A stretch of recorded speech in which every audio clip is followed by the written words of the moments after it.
Cars 2 is a movie hated on by quite a broad community of people. Am I one of those people as a big Cars fan? Absolutely. As a kid, I watched this movie in the cinema day one, and I loved it. And as a kid, was my favourite of the three. And to me, it's still a debate between 2 and 3 as to which one takes the crown for being the worst in this franchise, because it's definitely not the first.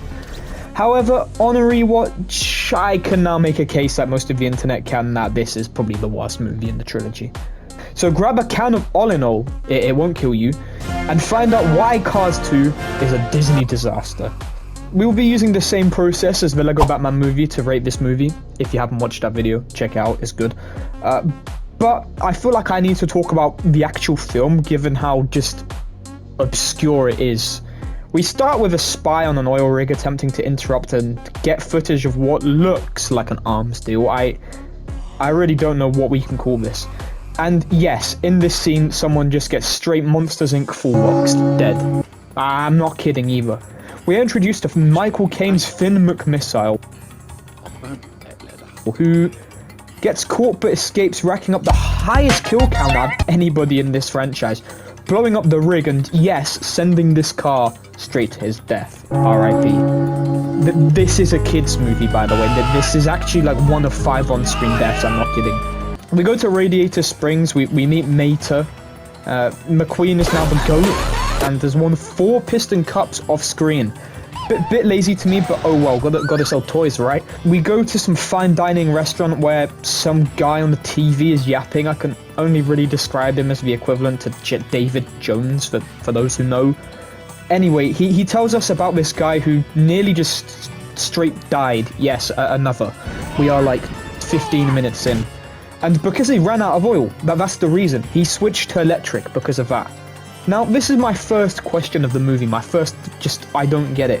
Why switch to electric purely because you run out of fuel? Like, you can just run out of electricity too. This is Miles Axelrod, and he has created, are you ready? A fuel. Yes, the guy who got mad because he got skill gapped by mileage created a fuel. Why not race for electric cars? God knows. Anyway, the World Grand Prix was then created, and yes, world. That we have 3 countries in this. May need to rename it. This Formula car hops on the show, basically just roasts McQueen and gets him to race via Mater, who jumped in for his ride or die. Yeah, Mater's the GOAT for this. McQueen and the boys fly to Japan, watch some anime on the way, and yeah, they just roam the streets before going to what looks like the equivalent of a Ballon d'Or ceremony. I don't know. Mater has pistachio ice cream and basically pisses all over the floor. At the same time, the over-relevant spies now arrive, and you'd think that this whole arms deal plot would be just some subplot, but no, you're mistaken. It's the plot of the whole movie. There's an American agent. He gets gapped in the bathroom, gives Mater a hard drive after he'd finished shitting himself over the ice cream, and the other 2 spies are looking for him, and he just leaves.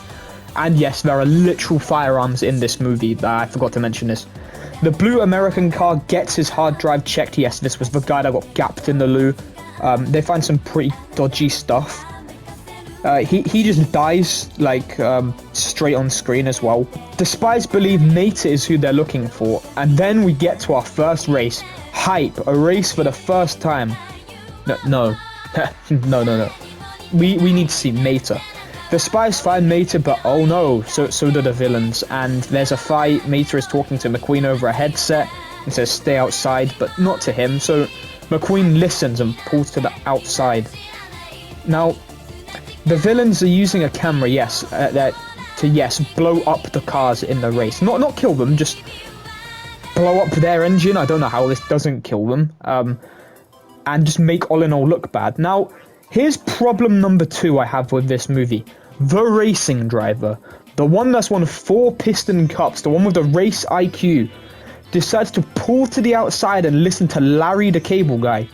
Yeah, that's on him, I'm afraid. Like, I know who my GOAT is. Now, these spies are terrible. We get a whole sequence where Mater leaves because McQueen crashes out when it was his fault he listened to Mater. Mater leaves and the spies meet him and, speak face to face, and they think he's a spy, bringing us to the next stupid thing. Surely the spy can figure out that this fool, this absolute baboon, is not a spy. There is no way they couldn't think that. Anyway, they go to Paris, and the others are sad that Meta left, and I mean McQueen is the only really relevant one when I mention the others. The rest just don't matter in the movie. We go to Paris, meet an informant who tells them to go to Italy to find the leader of the villains. And the next race, well, guess what? It's there. What a coincidence. By the way, this scene could just be taken out of the movie, and they probably just could have gone to Porto Corsa anyway, because the next race was there, and that's where the camera would be. God knows. And the next race starts, but no, you can't see the race, I'm afraid. You need to see Meta, who is undercover at a mass criminal gathering at an event. How has no one noticed this? And there is literally gambling going on in here. I don't know how this movie's certification is right. Like, I'm going to be honest with you. And like I mentioned, in a massive event where there's so much police, Meta reads out this guy's wanted list. How do they not see that these people are just criminals? I don't know. There was a mass pile up in the race because of the camera, and the spies get caught. And they go to London, where Meta breaks the ice that he's not a spy. What? Wow. What a reveal. In this time, McQueen decides to use All in All again, which was discontinued because people nearly died. The villains go grr and basically decide they want to kill him. Yes, kill him. We are in London now. Last race, you see. Don't get excited. There's a few fights, a boat explodes like a thermonuclear bomb. There was definitely civilian casualties in this. But Meta has a bomb on him too. Oh, they need to find who armed the bomb to deactivate it. So I don't know, somehow Meta comes to the conclusion that it was Miles Axelrod, and yeah, he puts everyone in danger, including like a key world leader, and he's very lucky because Miles Axelrod deactivates the bomb. Yes, this baboon who got gapped by mileage, his genius plan is to raise oil sales by killing Lightning McQueen. What a smart guy. And that's it. There is another race, but you don't see any of it, so why would you in a racing movie? Why would you see racing? So the normal scoring, I'm not going to go into too much detail, but characters, yeah, the roster sucks. There's like 5 relevant ones. It can get a 4. It completely discards all of the original characters in the movie. For 2 spies, Meta, McQueen, and Francesco, really, it's not great. The score is fire, you know. It's a banger.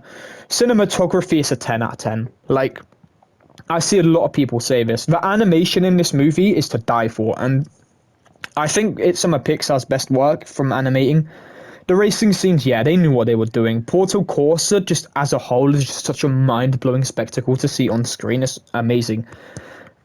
Ending is just lazy. It's a 3. Like, I still can't understand how Meta figures this out. And the acting is okay. It's nothing horrible, so it's a 6. There's nothing standout. So the average, when you combine them all, brings this movie to a 6, which, to be honest, to me, is still too high. And with all of the interesting decisions that I've mentioned along the way, and just how stupid the plot is just in general, I'm going to give it a 5 out of 10. And that's Cars 2. R.I.P. Paul Newman.